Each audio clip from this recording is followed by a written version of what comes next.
जप तप मंत्र सब कर देख लिया, लेकिन शिव तो कभी दिखे नहीं। दूध दही संग बेल चढ़ाए, शिव तो फिर भी मिले नहीं। जल से हर दिन अभिषेक करूं, शायद भाव चढ़ाना भूल गया। 15वां अध्याय गृहपति का वर्णन, भाग दूसरा।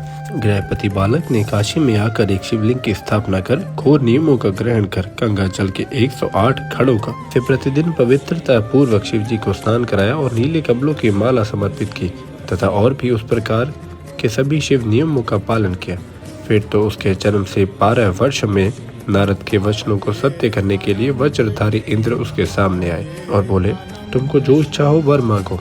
इंद्र के ऐसे वचन को सुन मुनि का वह पुत्र मधुर अक्षरों से उनका कीर्तन करने लगा और कहा, मैं आपसे वर नहीं चाहता, मुझे तो शिव जी वर देंगे। इंद्र ने कहा, मुझसे बढ़कर शंकर नहीं है, लड़कपन त्याग, मुझसे वर मांगो, मैं तो सब देवताओं का स्वामी हूँ, शीघ्रता करो। गृहपति ने कहा, हे इंद्र आप चाहिए, मैं शिव जी को छोड़ अन्य किसी देवता से प्रार्थना नहीं करता। यह सुन इंद्र क्रोध हो गया। उन्होंने अपना वज्र निकाल बालक को डराया। बालक को बिजली से व्याप्त वज्र को देख भय से व्याकुल हो मूर्छित होते देख पार्वती पति साक्षात शिव जी तत्काल ही वहां प्रकट हो गए और उन्होंने अपने हाथों से उस बालक को स्पर्श कर सजीव किया और कहा, हे पुत्र उठो उठो पुत्र। गृहपति मानो सोने से उठकर सैकड़ों सूर्य के समान प्रकाशमान शंकर को देखने लगा। उनके अद्भुत रूप ने उसे मुक्त कर दिया।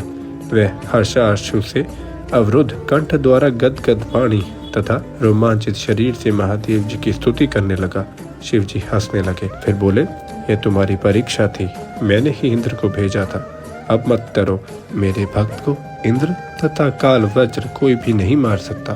तुमने ये जो मेरा लिंग स्थापित किया, इसका तेज के आगे कोई नहीं ठहर सकता। इससे उसका नाम अग्निश्वर हुआ। यह अग्निश्वर महादेव भक्तों को बिजली तथा अग्नि से बचाते रहेंगे। ऐसा कहकर शिव जी ने उसके भाई बंधुओं तथा पिता को बुलाकर उसके देखते ही उसे अग्निश्वर के दिशाओं का राज्य दिया तथा स्वयं उसके स्थापित लिंग में प्रवेश कर गए। इस प्रकार गृहपति का अवतार संपूर्ण हुआ।